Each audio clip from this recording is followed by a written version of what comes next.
The battle of wizards and warriors continues with iron swords. The evil wizard Malkil will take the shape of the earth, wind, water, and fire. Farewell! The fate of the world is in your hands! You're listening to the Piercing Wizard podcast, and I'm your host, Ryan Willett. I'm a professional body piercer with 20 years experience. I travel around the world teaching technique and safety classes, and I'm a member of the Association of Professional Piercers. Listen in as I talk to my friends and colleagues about our industry so we can all stay sharp.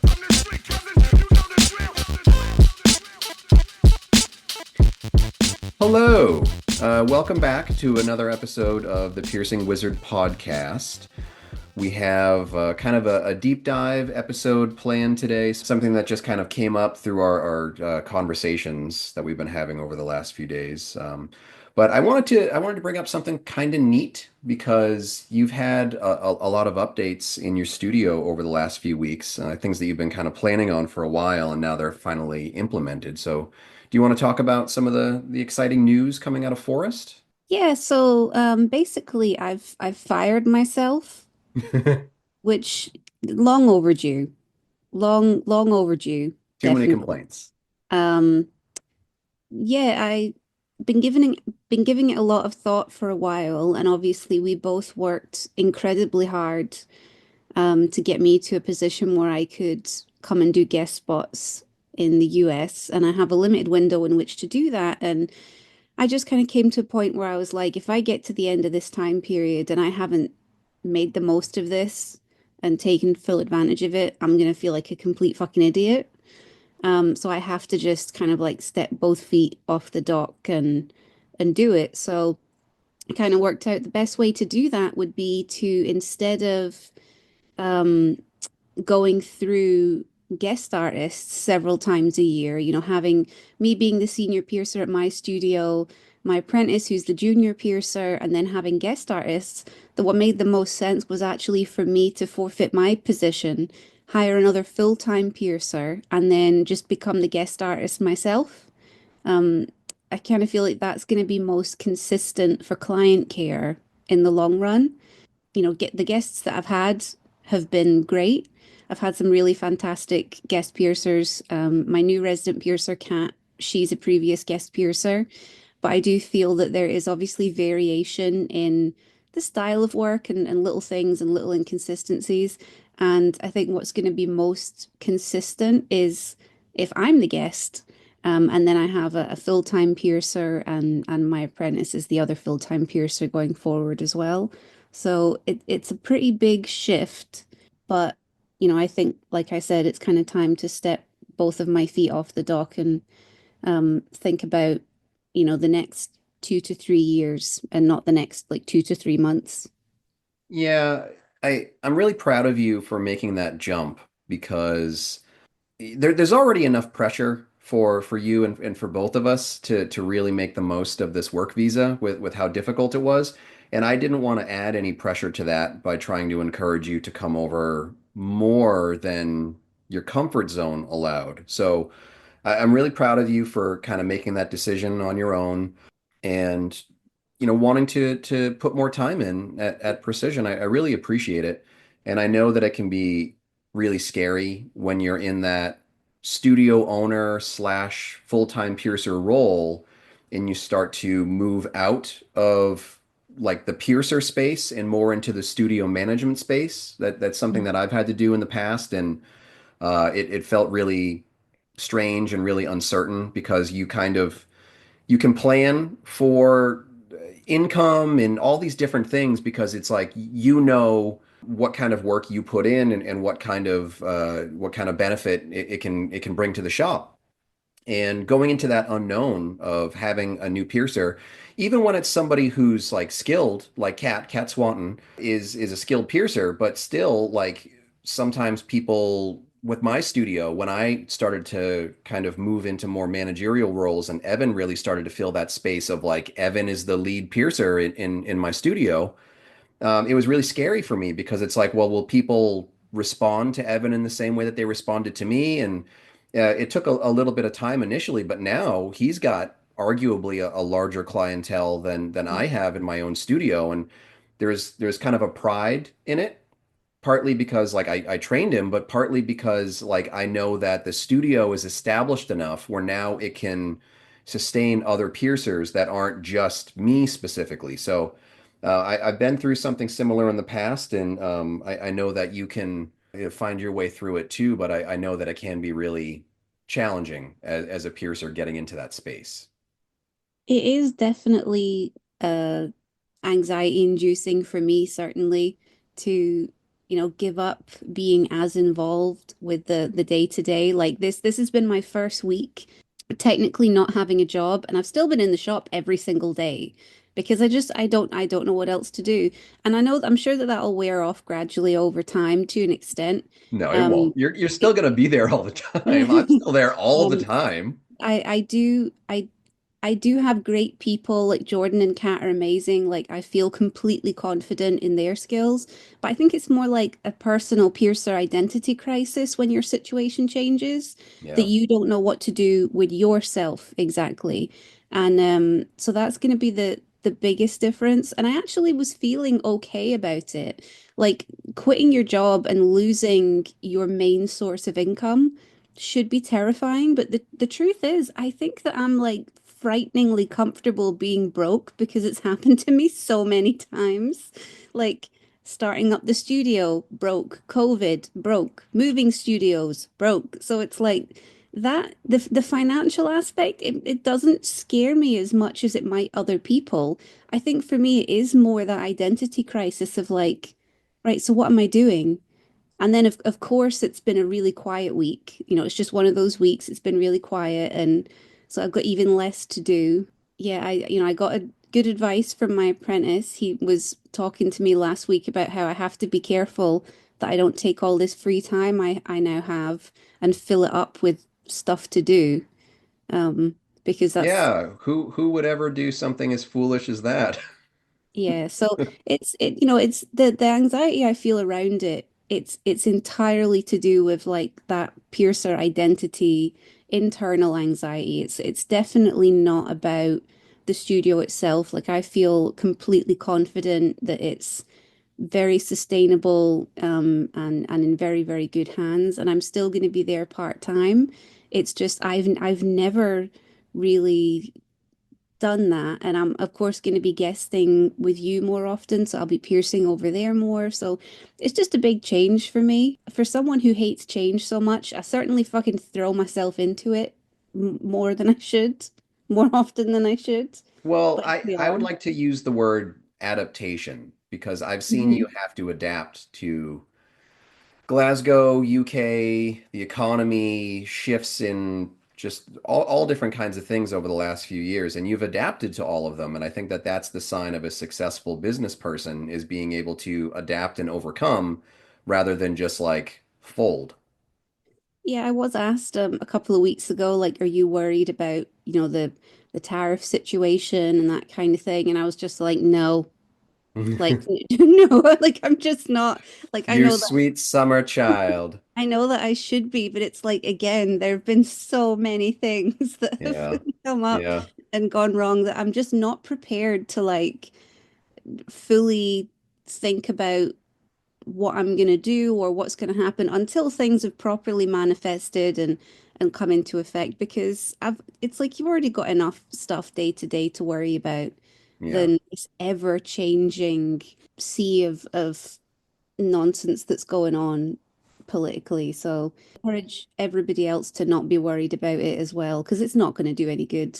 No, no. And the perspective of someone who's been in business for a few decades at this point, like I've seen the once in a lifetime financial crises happen like several times. I've Yep. lived through a couple of recessions at this point, and all different kinds of, supply chains, pandemics, all kinds of problems. And it's like you can make it through.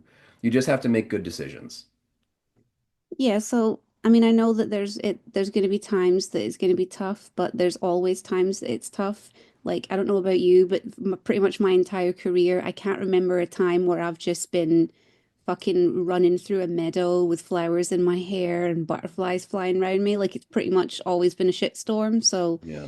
I just think like I know that it's going to bring some hardship, but we're all in this together, and it's going to affect so many of us that we have to see it as a community problem and not an individual personal problem because it's not just happening to you. So I think, just put it down, don't worry about it. Well, welcome, Kat. Welcome to Glasgow, and I look forward to seeing how the forest grows over the next And few speaking weeks. of growth, you've achieved a new career milestone, haven't you? Yeah, American body piercer Ryan Willett.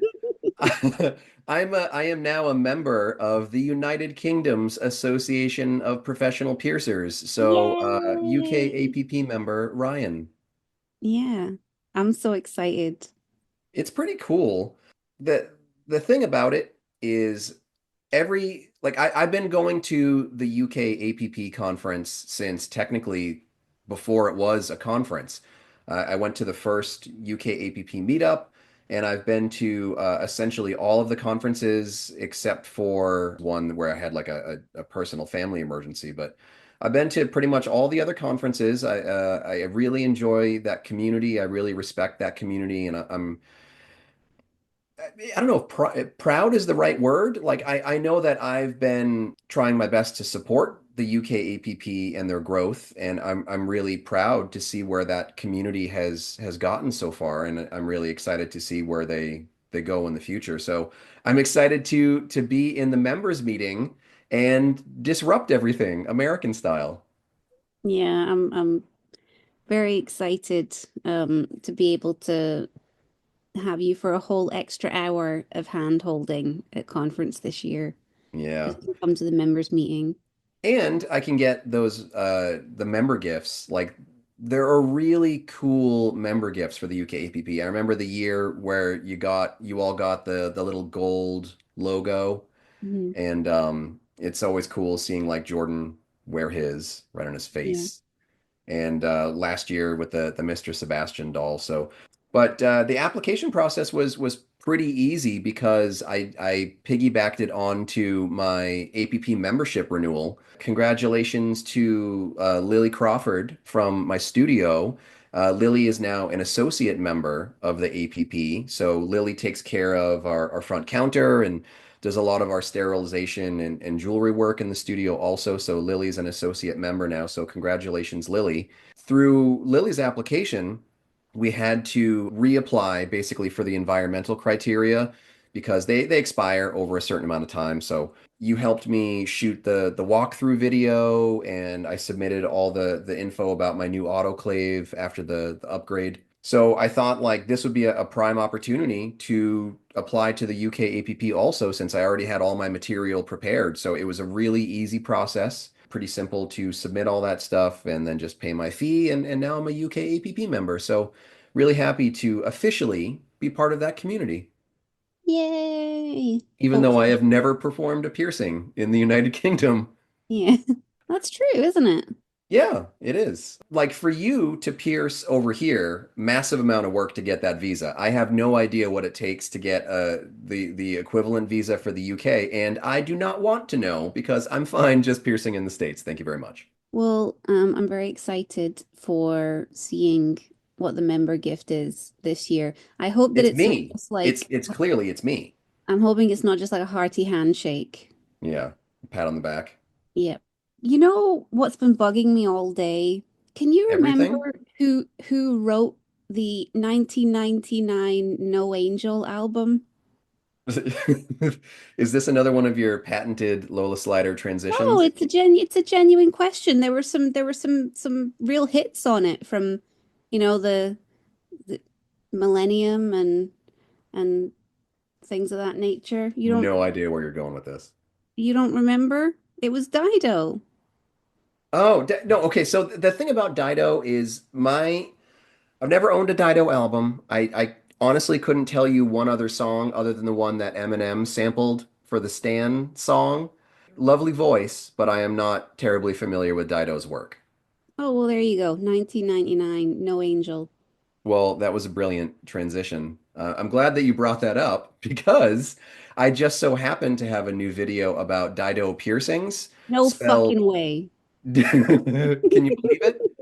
Spelled Dydoe, Dido piercings. It's a genital piercing. It's a penile piercing on the coronal ridge of the glands. And if you're not familiar with some of that terminology, I go into it in quite a bit of detail in this new video. I talk about the anatomical factors involved in piercing, like a highly vascular body part.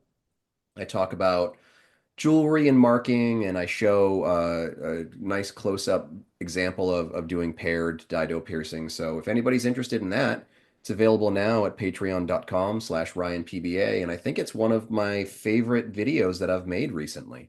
Pretty sure that one of the lead singles off the 1999 album No Angel is Coronal Ridge. Do you get asked to do those often in the land No. of foreskin? No, it's not something that's often requested of me, no. Yeah. It's not something that's often requested of me either because I think that there's an intimidation factor. You know that I don't really like to talk too much about like specific gender, but I'm going to use the term men. I think a lot of men get intimidated by researching different kinds of genital piercings and asking questions about different kinds of genital piercings. I get asked to do Prince Albert's loads of times because I think that those are more in the zeitgeist. If people think of a Mhm. penile piercing, Prince Albert is probably going to be the first one they think of. There are a lot of other options out there, and I think I'm a little bit disappointed that so many men are intimidated about just like having the conversations about options when it comes to those things. So I would like to encourage piercers out there to try to create that safe environment where people can ask questions about different kinds of things that can be done for intimate piercings and not just like not every genital piercing has to be a Prince Albert or a VCH. So like there's so much out there, and I think that it's going to be up to the current generation of piercers to keep them alive for future generations of piercers because I think so much information gets lost one generation to another, and there are probably lots of piercers out there who don't know what a dido is. So I made a video about it for you. I think there's also a lot of piercers out there who don't know who Dido is. Well, yes, I am 45, and you are a very youthful and beautiful younger woman. But there are loads of piercers out there, or just people listening to this show that might not have even been alive when that Yeah. album came out. Hmm. So, we're old. It's okay. So the other thing about the album that Dido made in 1999 is it was the precursor to the follow-up album, which was released in 2003 called Life for Rent. And in that, she deals a lot with the subject of rejection. It's a lot of it is about Oh my God. You should be a professional transition consultant for thinking people. about becoming a newscaster. Hmm. A lot of it is about rejection. Switching And, gears now. and speaking about rejection, some piercings reject, don't they, Ryan? They short, they short. Oh my God. They sure do, Lola. I had the idea where we should do an episode about rejection, migration, scarring, all those different things that can come up with that topic because it's a big problem for piercers and clientele. One of my bigger frustrations with clients who kind of start a conversation as troubleshooting when there's really nothing you can do for them. A lot of times they say, my piercing tore out.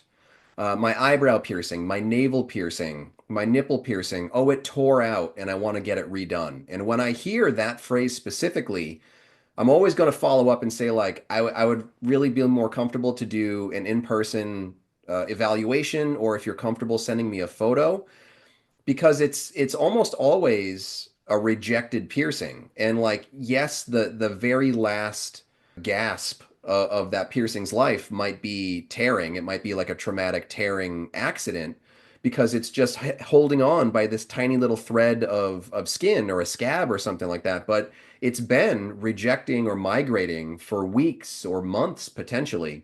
Mm. So I'd like to talk about some of the different things that might increase the chances of migration and rejection, that might help to minimize the chances of migration and rejection, and what you can do in scenarios where that looks like what's happening with it. So, how often does this come up for you now? And do you feel like it's more or less or the same as maybe earlier in your career? Because earlier in my career, it was like a really frequent issue. So I think that at this point in my career, I'm seeing a lot less piercings reject. But I do think that part of that is because I've developed over my career as a piercer just a much stronger ability to predict what piercings are going to be successful and what aren't. So I think that that happens to us all over time, or at least it should. But I would say the most common would be navel and nipple piercings. Like when I started piercing, it was very much if you can clamp it, you can pierce it. It was Hmm. that kind of mentality. Everyone could get a navel, everyone could get a nipple. It wasn't until I really started developing as a piercer and learning myself that the actions that I was taking specifically could affect whether or not people healed and how they healed. And that sounds really simple, but I think when a lot of us first started piercing, it almost wasn't presented that way. It was a lot more if you can clamp it, you can pierce it, and then Yeah. that's your job's done. And if it rejected, it was the client's fault because they did something wrong. It does just take time to realize like actually you're a really big part of this. And over the years I've definitely gotten better at assessing anatomy and kind of looking forward and seeing, like, you can really see in your mind how something isn't going to work and how a specific anatomical feature, whether it's having a client sit, stand, and lie down when you're marking their navel, and then when you watch them sit, you look at the way their stomach creases and you think that's going to be a problem. Or maybe we need to go with a different type of jewelry because that's going to be a problem every single time you sit down. So it's kind of like looking out for those things. Or maybe when someone takes their brow off and you notice that they have really steep ridge lines in their breasts from their bra. Or navels. I see Indicating, that a lot with navels. Like anytime mm, people come in for a navel, I always say, would you mind if I took a look at your navel first before we get into jewelry? And just because of fashion over the last few years, high-waisted bottoms are in fashion right now. And it's really common to see those deep red grooves in someone's skin, even if their pants are already pulled down when they go to show you their navel, like scooched down a little bit. So I always have to talk to people and say, like, if that's your everyday pants, a navel piercing, even if your anatomy might be viable for it, the pants will probably make it reject. so again, when I started piercing, you wouldn't look at the ridge lines on someone's body and think anything of them. But now it's like one of the first things that we'll address is that type of clothing that you always wear? Is that something that you have to wear? Are there other things that you could wear that you think you're going to be comfortable with for the majority of the day? That sort of thing. So Yeah. I think that those are all things that help you reduce the risk of rejection. You become better identifying piercings that don't look like they're going to be successful. You become better identifying potential lifestyle factors that could be an issue. And with all that considered, I would say like the risk of rejection in piercings as I'm offering them is very, very low.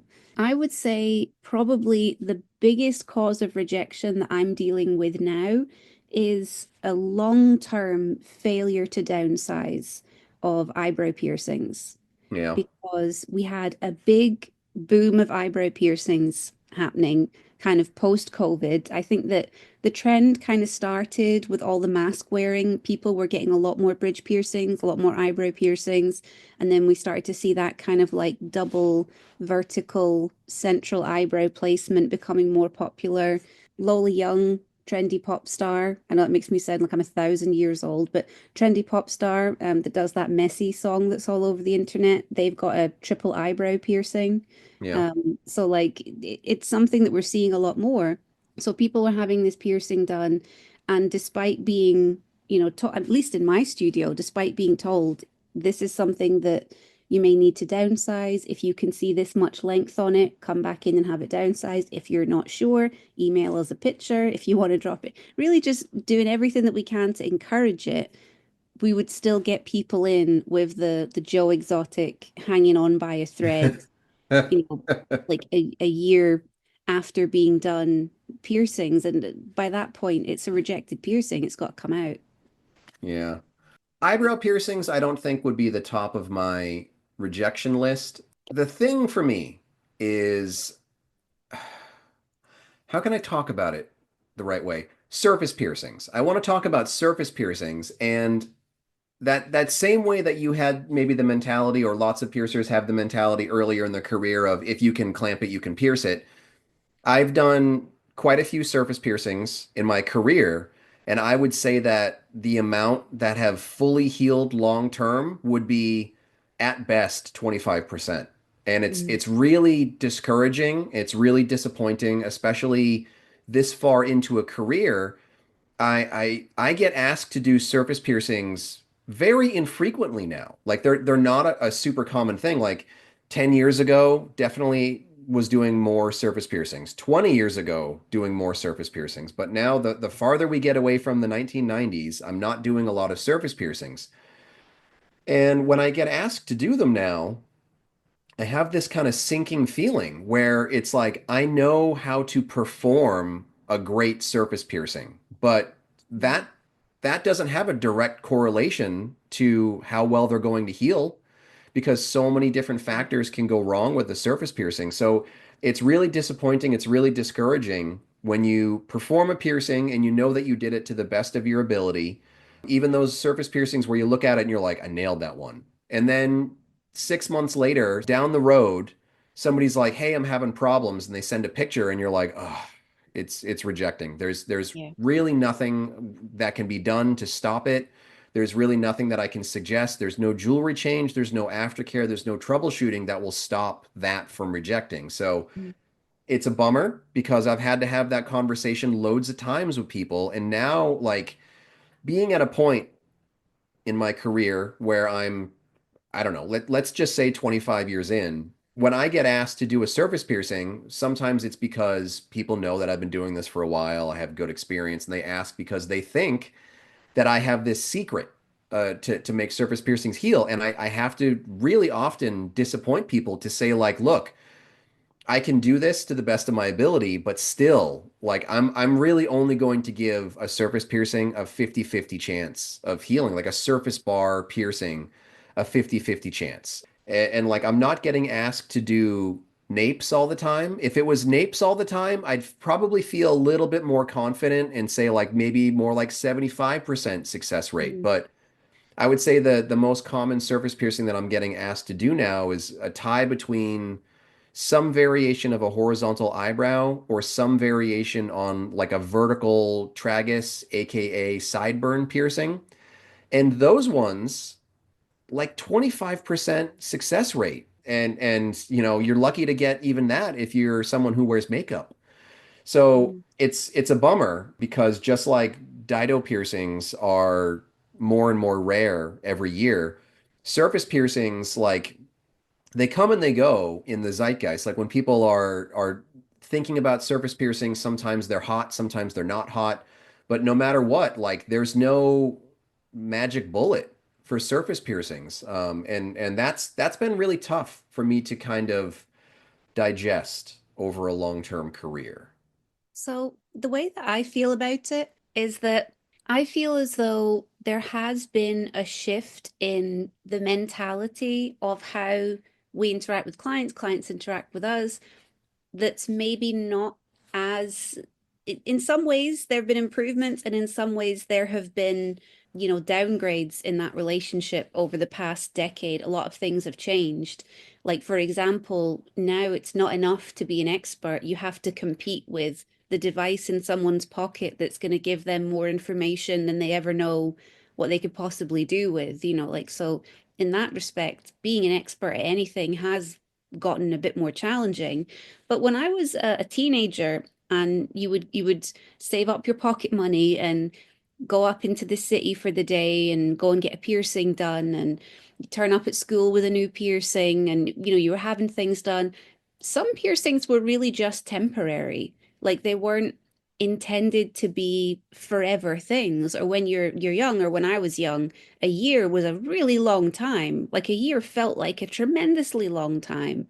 So I feel like there was less of an emphasis in my memory of things lasting forever. It was about the experience. It was about going and getting that done with your friends. There was a vibe around the experience that really had a value in it.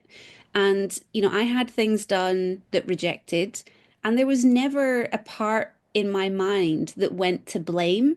Like Right. there was never a part of my mind that went to, well, this is someone's fault. Yeah. Like that never, just wasn't a thought because it was well, they told me that it probably wouldn't last, and that's it, ready to come out. So, you know, them's the breaks. Like there was just an acceptance of that. Whereas I think now, because again, people have these phones in their pockets that can give them any answer that they could possibly want, it does make it harder to just like get people to face the reality that like, yeah, we can do this for you, but it might not work out long term. Or what does that mean? Well, it may heal up really well, but there's a good chance that in a year, in 2 years, however long, this could grow out over time. And then it's, well, what are the odds of that? And can't really say, could be really 50-50. It just comes down to whether or not your body heals around it or rejects it. Whatever is easier for your body to do, that's what it's going to choose to do ultimately. It's going to take the path of least resistance. And that's how a whole lot of healing tends to work.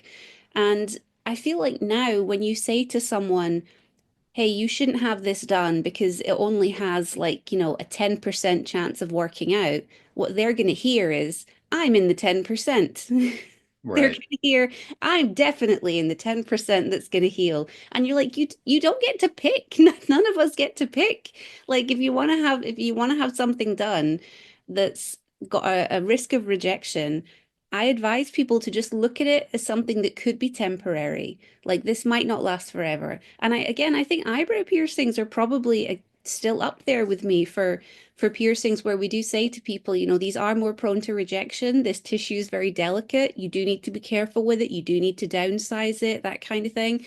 If you get like any kind of traumatic injury to the eyebrow area, like if you do contact sports, this is a terrible idea for you, that sort Yeah. of thing.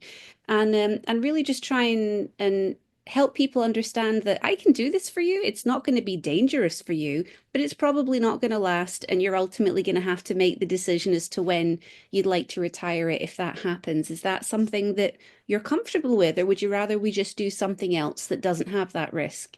Those are the conversations that I'll have. And invariably now, people just migrate straight towards, oh, I'll be the one where everything's fine. And you're just like, okay. Okay. And so it does get difficult sometimes navigating that role because you don't want to like parent people or police their bodies, but you have to also be aware that you're the one they're going to be mad at if it doesn't align with their fantasy. So, finding that middle ground can be challenging.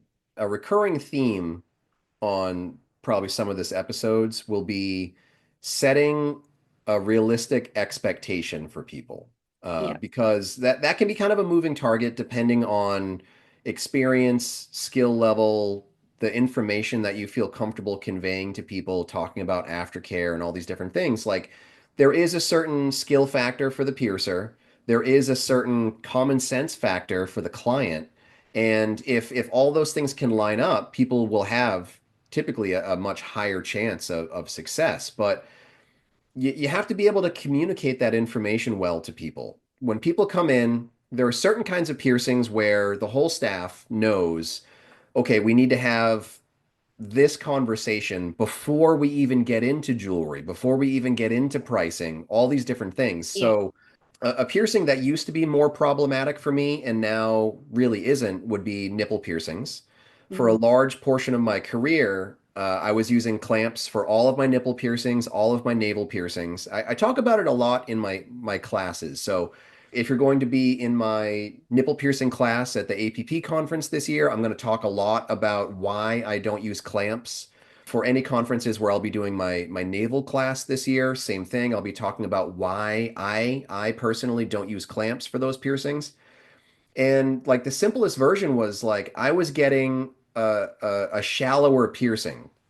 It's a complex thing to talk about in audio only, but when I was using a clamp, you're basically pulling up more of the surface tissue. So you can go from mark A to mark B.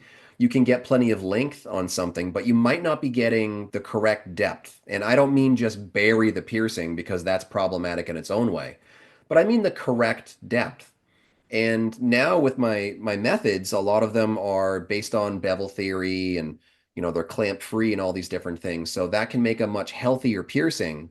But I've also gotten a lot more comfortable telling my clients the things that they just need to be aware of so that they can have the common sense to help this piercing heal. A big thing with nipple piercings is I like to talk to people who wear bras and say, like, it's not a problem to wear a bra, but it is a problem to wear a strangling tight bra all of the time. Sometimes the internet will say, like, well, you want some support for a nipple piercing. And there's a big difference between just wearing a comfortable shirt over it or wearing a comfortable bra over it. And then some people just go to that extreme of, okay, I'm going to wear a really tight sports bra even while I'm sleeping because the internet said I needed. And these aren't abstractions. Like these are real life scenarios that have happened for me. And I talk about it in some of my classes. You have to think about healthy blood flow. You have to think about, will the piercing be able to heal, or are you basically strangling the blood flow out of the tissue over the jewelry? So things like that. I like to talk to clients about, hey, if you want to get a nipple piercing, it's okay to wear a bra, but it's not okay to strangle the piercing. If you want to get a navel piercing, it's okay to wear this clothing, that clothing, but you have to be mindful of clothing that will be rubbing directly against the piercing, putting continuous pressure on it, all these different things. And if people can, pay attention to those factors and give the piercing a good chance to heal, rejection can be pretty easy to avoid, but it's a lot of moving parts to get to that point. So I can certainly understand how it might be more intimidating to newer piercers, especially if they don't have access to mentorship from someone who's already had to figure a lot of that stuff out the hard way.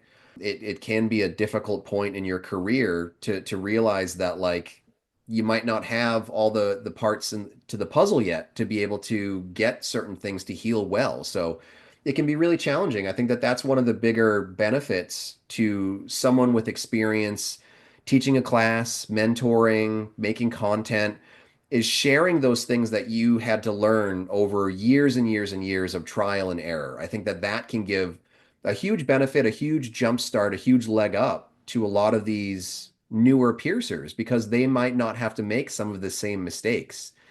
But rejection is just it's such a tough issue to deal with when it's chronic. Yeah, and I feel as well that decrease in client tolerance for understanding that has definitely kind of fanned those flames of it becoming a little bit more of an issue that causes piercers to just say no to more stuff. Yeah. They like, I'm just gonna, if you're even on the fence, you're like, I'm not gonna do it because, and it's not because it stopped being about the piercing and it started being about the person.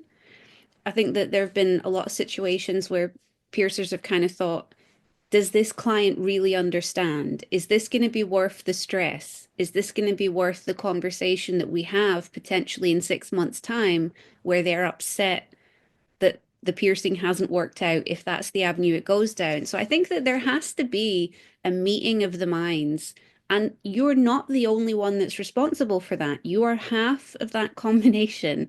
So I think like for piercers and clients, there has to be a meeting of the minds where you say, well, this could heal. I've seen them heal on very similar anatomy, and I've also seen them reject. And it just literally comes down to the luck of the draw. As unsatisfying as that is to hear, we can set you off on the best path. We can use the best technique, the best placement, the best jewelry, make sure that you're set up with the right aftercare. You could do it all, and your body might just decide it's easier to reject the piercing, and that's a possibility.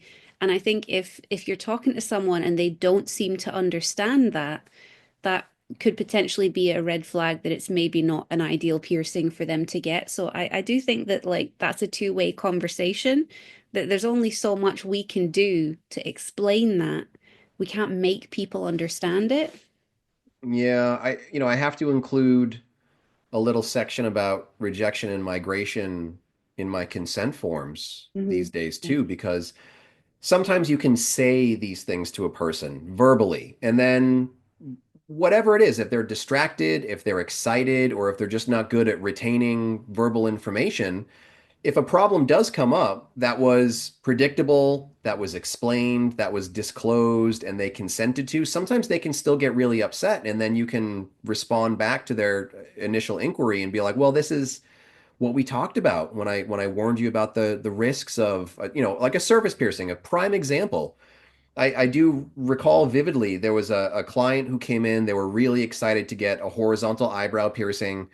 I told them that their anatomy was a little bit borderline, but like I was comfortable doing it if they understood that the piercing might just be temporary, that there was a risk of rejection, there was a risk of scarring, all those things. And then a few months, I forget how long, but a few months down the road, they emailed back and it was that dreaded email where you open it up and it's like they were upset because they paid for something and they were like, this is rejecting. And I'm like, yes, but this is something we talked about. And like, it was on the release form and you consented to the risks of being pierced.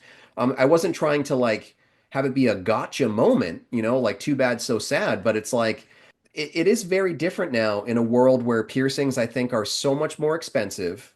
And you have the type of client who's like the hyper researcher. They're Yeah. not just going to whatever shop. They're not just like driving past the place and be like, "Oh, they do piercings." Like sometimes they're hunting down the person who pierces them. They're driving an hour to get there. They're spending however much money on jewelry.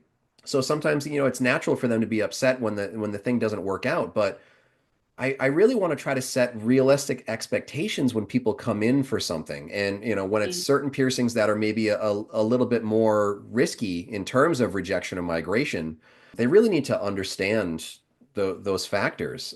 That's also something I'd like to bring up in relation to surface piercings and a lot of other piercings. If people have watched my Patreon content, you'll hear me bring up the phrase over and over again that I'm very conservative in the initial jewelry for a lot of piercings. Something that has an extremely high chance of healing well. Those are the kinds of piercings where it's like, okay, yeah, I'm going to have hundreds of really interesting options, certain cartilage piercings, nostril piercings, things that can heal really well on a wide amount of people.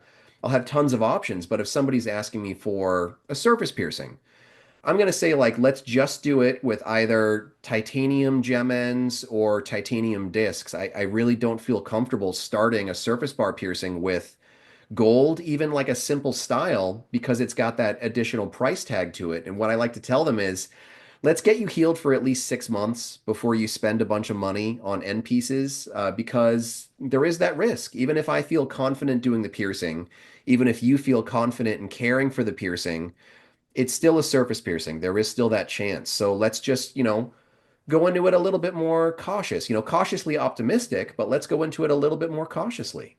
Yeah, so I feel like we've definitely got our work cut out for us a little bit more now in being plainer and more direct when it comes to issues of rejection. It's one of the, I mean, if I feel that there's even a slight risk, it's the first thing that I'll talk about now. It's not, it's not buried somewhere.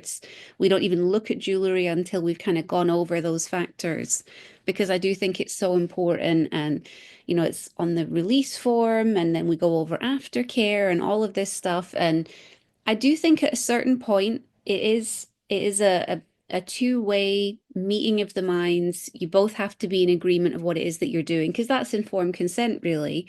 And if it does get to the point where a year later, 2 years later, someone's furious because a piercing is migrated out, I think that there's not really a lot more that you could have done to prevent that from happening. And sometimes people are just going to be mad and it's part of the job and it's unpleasant and it's unfortunate.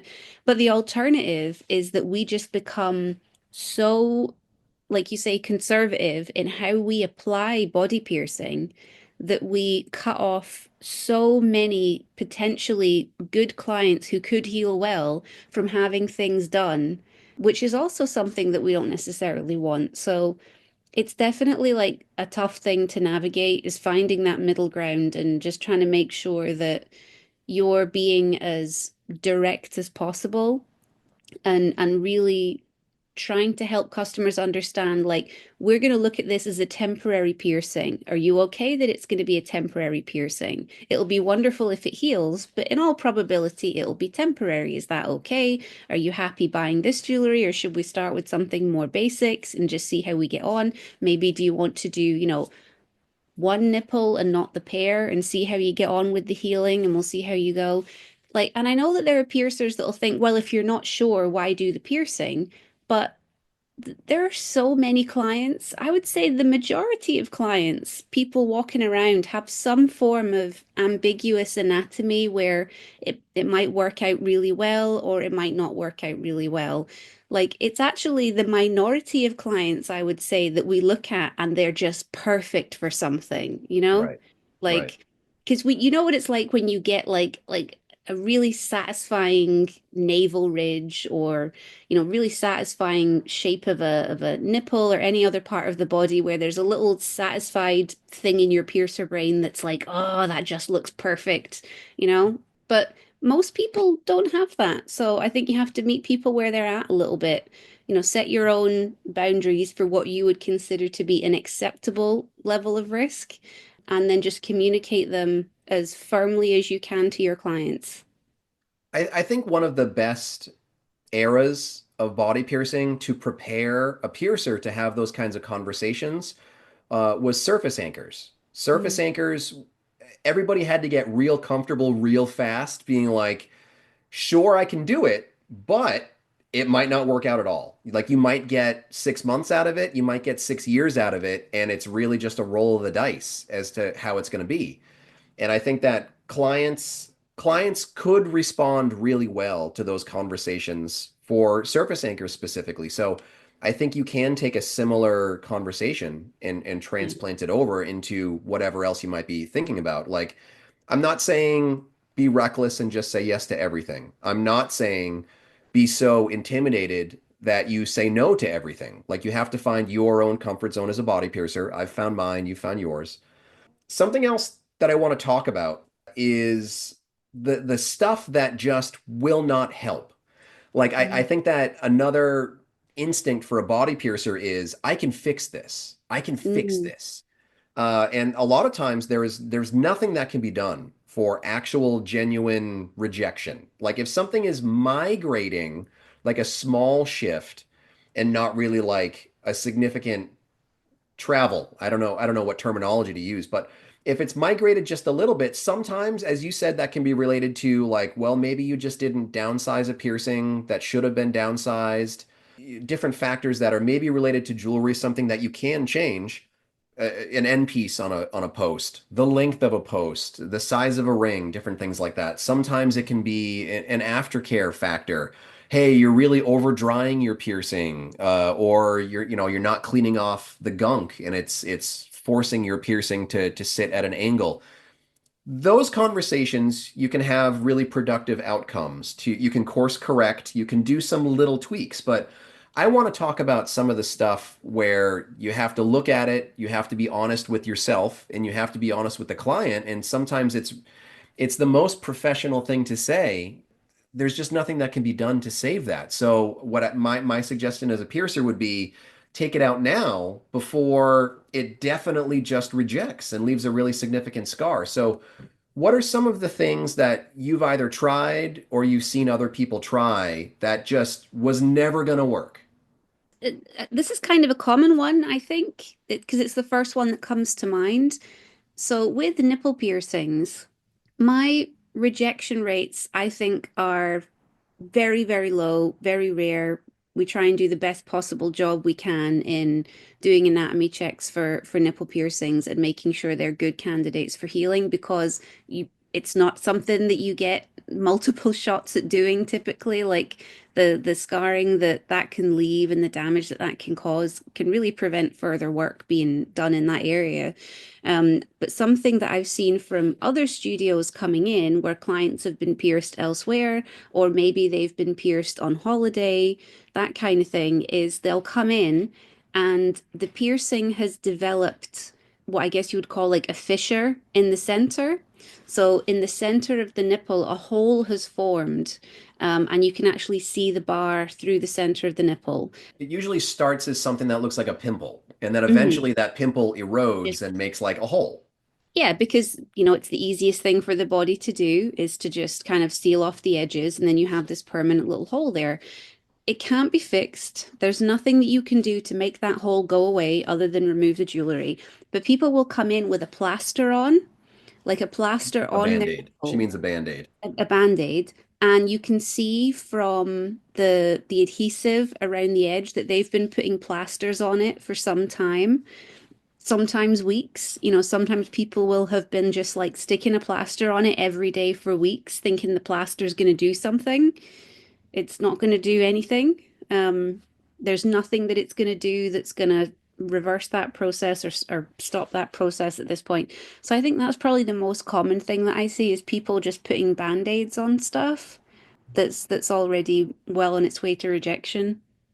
Yeah, so to give people a little bit more information if you're unfamiliar with a fissure, they used to be a lot more common on surface piercings when people were just like trying to push the boundaries of what was possible with surface piercings. So if a surface piercing was really long, like as an example, currently, my preference is to do a maximum of 3/4 of an inch long, about 18 mil long. I'm not going to install a surface bar longer than that because in the 90s, in the early 2000s, you would be trying to do like inch and a half long nape piercing, stuff like that. And if you have a lot of moisture, if you have a lot of discharge, if you have a lot of gunk, sometimes it can't make it all the way out to the openings of the piercing and it can't drain properly. And in those scenarios where fluid is trapped in the center of the piercing, just like you said, it's the path of least resistance. The body wants to get rid of that fluid, and if it can't discharge it out through the openings of the piercing, it will make its own channel up and out, usually through the center area of the piercing. Yeah. It can happen to surface piercings, navel piercings, nipple piercings, longer piercings typically. And it can also have a little bit more of a frequency if you try to re-pierce through an existing piercing site. I want to talk about like re-piercing through rejection scarring too, but one of the reasons why I'm pretty firm about like I don't want to re-pierce through an area that looks like there's a partially formed fistula, like a fistula, a piercing channel that's still partially open. If you try to pierce under that, if you try to pierce next to it, if you try to pierce through it, but only partially pierce through it, sometimes fluid can be trapped in that old fistula, and then there's no way for it to escape except to create a fissure and drain from the center. If that happens, there's nothing you can do about it. There's nothing you can do about it. You can go through cycles where the fissure can erupt and drain and then reheal a little bit, but it's going to heal as scar tissue.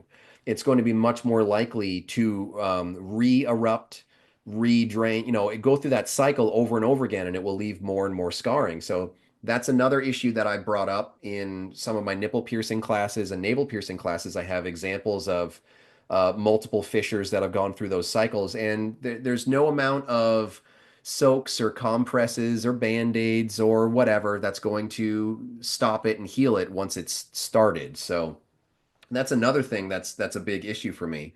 I think you have to be honest with yourself about the power of downsizing and what it can do.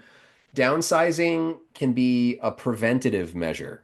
I don't think that it can be a corrective measure once you get past a certain point. So, as an example, once a surface bar piercing starts to reject, my only suggestion to someone is take it out, not let's put in a smaller and smaller and smaller surface bar because it will just continuously keep rejecting and you're potentially causing additional trauma by changing out that surface bar in a scarred area already. So there can be all these things that have diminishing returns, and you need to develop the eye as a body piercer and develop the honest conversation skills to say like, I would love to be able to give you a solution to this problem, but I honestly just don't feel that there is one. And I think my best advice is trying to prevent some of the scarring that will happen if you leave that jewelry in. See it a lot with navel piercings. I see it a lot with surface piercings, things like that. Sometimes you need to just tell people like, just take it out now. Otherwise, you're just going to be, contacting me again in 3 months to try to take out this little piece of jewelry that's just hanging on by a thread. And I would rather you avoid a lot of that scar tissue by just removing it now. So something that I do feel quite strongly about in terms of when it is a no, because we've talked a lot about when it's a yes and when it's a yes, but like we've talked a lot about those scenarios, but I do feel that when it's a no, it has to be a no. Like it has to be a never. Something that I don't know if this is a cultural thing or if this is something that everybody gets, but customers will go into what I call bargaining, where, Yeah. but what if what if we do this or what if It's like, the and stages of grief. I'm talking about when you look at a client's anatomy and you're like, it's not going to work. There is zero chance, or the chance is so low, it's not even worth taking your money. I'm not doing it. It's definitely going to fail. Like, no. I feel like in those scenarios, it's really important to just be firm and put your foot down. And what I'll usually say to clients that they tend to understand is, well, if it was me, I wouldn't do it, like on myself. And they Right. tend to understand that more than me saying, I'm not going to do it for you. Yeah. Because if you say, oh, I'm not going to do it for you, then they hit you with, but I want it and it's my body and this and that. Whereas when I say, if it was me, I wouldn't do it, they kind of Right. look at me like, oh, really?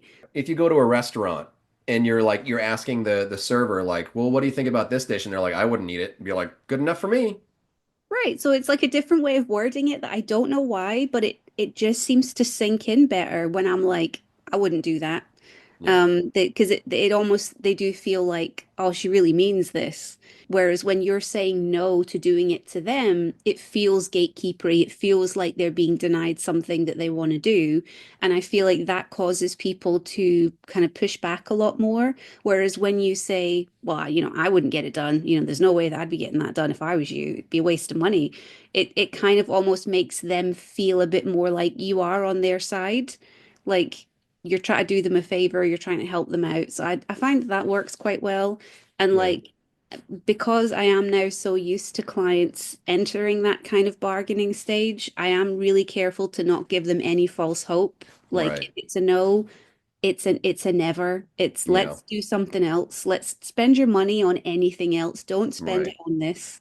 Going back to the terminology of like 25% chance, 75% chance, that's not terminology that I use with the client Yeah. because like you said, they're always going to think that they're going to be that, the 25% where it's going to heal You could perfect on you me could tell because them it was 99% chance and they'd right, be like, yeah. I'm the 1% Right. Yeah. clearly. Yeah. Because everybody has that hubris of like, oh, well, I've had 4 piercings done before, so I know how to take, it's like, okay, okay.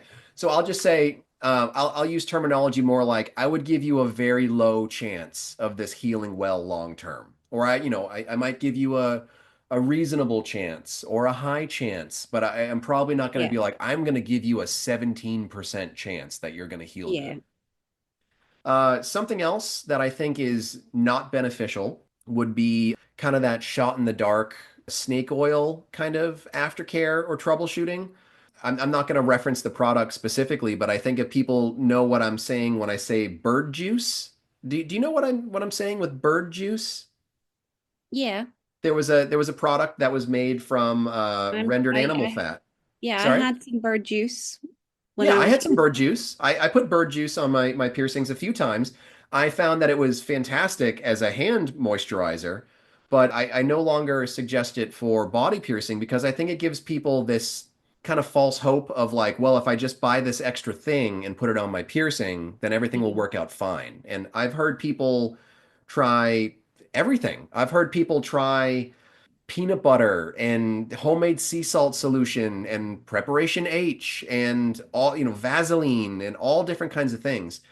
So like I don't want to try to tell people like, oh yeah, your piercing is rejecting, but if you rub this cream on it or if put this, plastic thing on it or whatever, then it'll all be fine because like, again, there's not much of a chance. And I don't like trying to get a double dip transaction on something Yeah. where I'm almost certain that it's failing. It's not like going to fail, like it is currently failing. So that's one of those things where like rather than trying to suggest that it's like, well, try this one last thing, I just have to be firm and just be like, I'm sorry, I don't have any suggestion for you to be able to save that piercing. Like you get a second opinion, but my professional opinion, which is quite experienced, is to just remove it.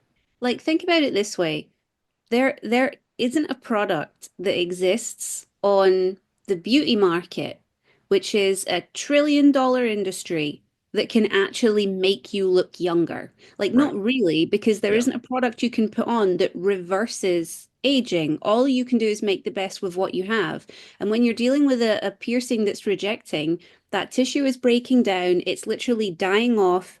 The blood flow to that area is being cut off, and it's losing vascularity, and the tissue just breaks down, and eventually it turns into the kind of dry skin that you get on your feet, and then the jewelry just comes out. Like, I'm sorry, but that's what happens. Do you not think if there was a product that piercers could recommend to put on a surface piercing to make the skin grow back, that that wouldn't be like a fucking $1 trillion product that the military would want from you or Right. something? Like, it's Right. abs when you really think about it, you're just like, it is so silly that people think, no, I'm gonna put, ostrich milk on this piercing, and Yeah. I don't think that ostrich milk exists. But if it did, for all the It's good it would delicious. do.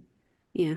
So to wind it down, I think the last thing I want to talk about is under what circumstances would you potentially re-pierce a rejection site, or what what kind of terminology do you use to help people understand when they absolutely should not try to re-pierce a rejection site?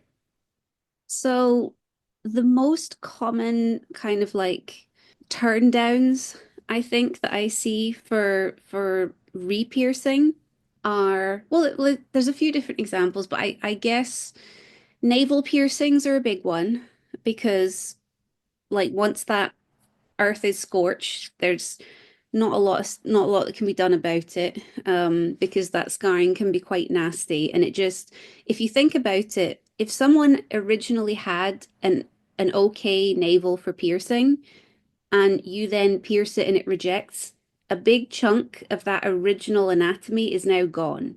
Yeah. Like, a big, viable, healthy vascular site that you could have pierced is now dead. So what they've done is taken the original tissue that was there and basically like cut that real estate way down. So now you don't have the same chances that you had the first time before you had it done. And I think that's what people fail to understand when they have good anatomy, or they had good anatomy to have a piercing done. But unfortunately, whether it was because of incorrect piercing, or like a bad healing situation or some kind of accident, whatever it is that's happened has kind of like spoiled the chances of them having it done again in the future. And I think that is the toughest one for people. And I get that as well with bridge piercings. When I do a bridge piercing, the rejection rates are virtually non-existent. Like, I can't even remember an instance where someone has had a bridge piercing that I've done reject. Like, I'm not saying it's never happened, but it's not something that I typically see happen, because I am selective in the anatomy type. And I am specific with aftercare and downsizing instructions to preserve what's there. So when people come in and they have the little horizontal scars across their bridge where they previously had it done with a little 16 gauge curve and it's grown out, unless it was wildly out of the way of where it should have been, a lot of the time that's damaged the kind of limited but viable tissue that was originally there. So I think that those are probably like the toughest pills to swallow, and it's sometimes the hardest information to give as well, is when you have to say to someone, you could have had this done in all probability, but Yeah. unfortunately, Yeah. because of this, it's not going to happen. So I think that is the suckiest news to have to give someone. Yeah. Part of the reason why I encourage people to take out piercings early when it looks like a clear-cut sign of rejection Yeah. is maybe you would have the possibility of having it reevaluated to re-pierce in the future. I don't Yeah. want to say it's a yes because, like you said, you have more and more limitations. it was a really common thing in my area, southern New Hampshire, to see really significant rejection scars on navels because just about everybody around here was doing their navels with clamps, including myself. A lot of those navel piercings would reject, and then a lot of people would say like, "Oh, I want to have it redone." There was a point in my career where I was like, "Yeah, sure, I'll just do it extra deep, and I'll go right behind that scar tissue." But the thing about it is like the scar tissue isn't just the footprint that you see on the surface. The scar tissue is also going to be under the surface. Scar tissue is weaker than healthy tissue. It's going to have a significant loss of healthy blood flow. And it's really just not likely that you're going to be able to heal it if you're piercing through or under scar tissue because the tissue over the piercing will be less healthy than the surrounding tissue. So very likely for it to reject again. So when I see a piercing that looks problematic, again, it's difficult to say some of this stuff in audio only, but the signs that I would see is like when all the skin tone around the piercing is the person's natural skin tone, I'll be like, okay, looks healthy. Maybe it's just not done healing yet, but it looks healthy. And then when you have a little bit of redness just at the openings of the piercings, that's when I'm going to be more prone to use terminology like, well, it looks irritated. It's an irritation. There are things we can do to course correct irritation. When the redness starts to travel beyond just the openings of the piercing, especially when it starts to travel across the piercing, like over the jewelry, that's usually going to be when I start to get concerned about migration, concerned about rejection. And depending on the severity of the visual indicators, that's when I might start to give people different information. Like maybe we can try to course correct, let's try some troubleshooting, or my suggestion would be probably take it out now while it's early enough that you can avoid a lot of that scar tissue. And then maybe you might be able to get it re-pierced. But in scenarios like that, I'm going to want people to take it out and leave it out for probably a good year before I even evaluate. And I'm not going to say leave it out for X amount of time and then I can re-pierce it. I'm going to say leave it out for X amount of time and then send me a photo and let me look at it. Then maybe I'll have you come in and I'll do another evaluation. And then I can say, like, maybe yes, maybe no. But I don't want to just say, like, well, it rejected. Let's just knock another one in there behind it, do it deeper, do it thicker, do it longer, whatever. Like, I just don't want to give people that false hope of being Yeah. like, yeah, if you just give me more money, then it will work. Because I don't want people to have to pay twice for like double the rejection scar. Yeah, I think that that's why, like, when you say maybe, the client hears yes. When you Right. say no, the client hears maybe. So it has to be a hell no for Yeah. them to really get it. And like, Yeah. I've had a situation I've been in a couple of times is where I have had clients who have rejected nipple piercings or had nipple piercings that were on the road to rejection, who have come in, piercings that I've done who have come in to have them assessed. We've looked at them and we've gone, listen, given the time frame, given the amount that they've moved, given that they've already been downsized and that, they were done, this way with that jewelry and with this aftercare, all that in mind, they've moved this much. I really think that you should retire them. I think that they're on their way out. I don't think that that they're gonna just stop spontaneously. And then the client will say something like, well, okay, I'll take them out. When can I have them done again? And at that moment, I try and just kind of delicately say, like, well, so we did the piercings under ideal circumstances. We did everything that we could, and this has happened. What do you think is going to happen the second time that's going to make this go better? Right. I'm Especially factoring with in. the impact of scar tissue, less ideal Right. scenarios. Like when you give something everything you've got, you give it 100%, you try and make sure that it's got the best start possible, the best aftercare going forward, the best, jewelry that you can be wearing for the anatomy and all that kind of stuff, and it doesn't work, like that's when to give up. Don't spend any more money. Don't try and have it done again. Like you tried it, it didn't work out. That sucks. But like those are the times that I do find myself like dealing with the most sort of bargaining, as you would call it, where it's like, oh, but what if I give it a year and what if and you're like, there's nothing that you've done. There's nothing you've done wrong. There's nothing that's gone wrong. It's just that's the way that it's worked out. And I think that that element of like the spontaneity and the impermanence of some body piercing experiences is kind of getting lost a little bit as we focus more on high-end jewelry and on, more luxury experience, which isn't a term that I personally relate to.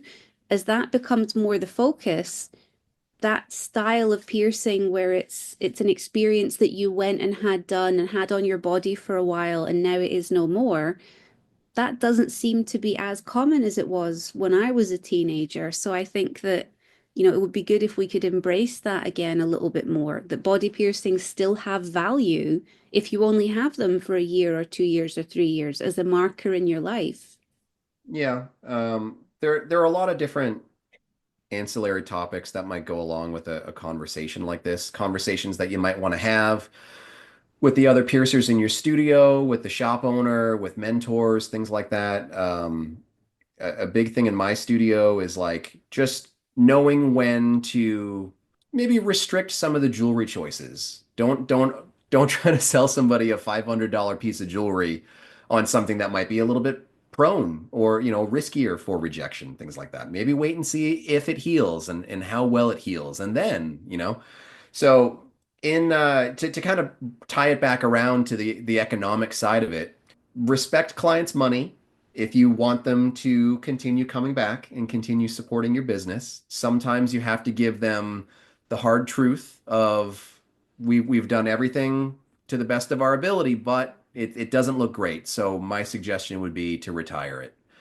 But rejection, it's one of those things. Nobody likes dealing with rejection in relationships or in body piercing.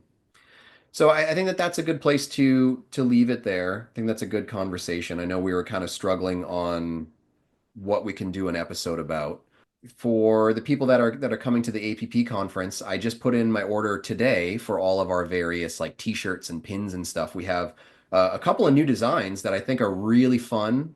So I'm looking forward to seeing them like in physical reality and not just like pictures online and mock-ups and things like that. So I'm really looking forward to that stuff. But anything else on your mind before we close it down? No, I think that it's about time to wave the white flag, which was a lead single from Dido God. from the Life for Rent album. Okay. He I can released tell that you're a lifelong Dido fan, and you're definitely 2003. not just reading this off of their Wikipedia. No, I am not. No. Well, I would like to thank you uh, for the best days of my life. Hey, I see what you did there. Eh? Eh? Anyway, thanks for Good listening to banter. another episode of the Piercing Wizard podcast. We will be back at some point in the fullness of time. Bye-bye. Bye. For more information about the show, visit piercingwizardpodcast.com or like Piercing Wizard Podcast on Facebook. For more info about your host, visit precisionbodyarts.com or search Ryan PBA on Facebook, Instagram, and Tumblr. If you enjoy the show, you can subscribe on iTunes, Apple Podcast, and Google Play. Music by Benny B. Blanco. Show copyright 2017, Precision Body Arts LLC, all rights reserved.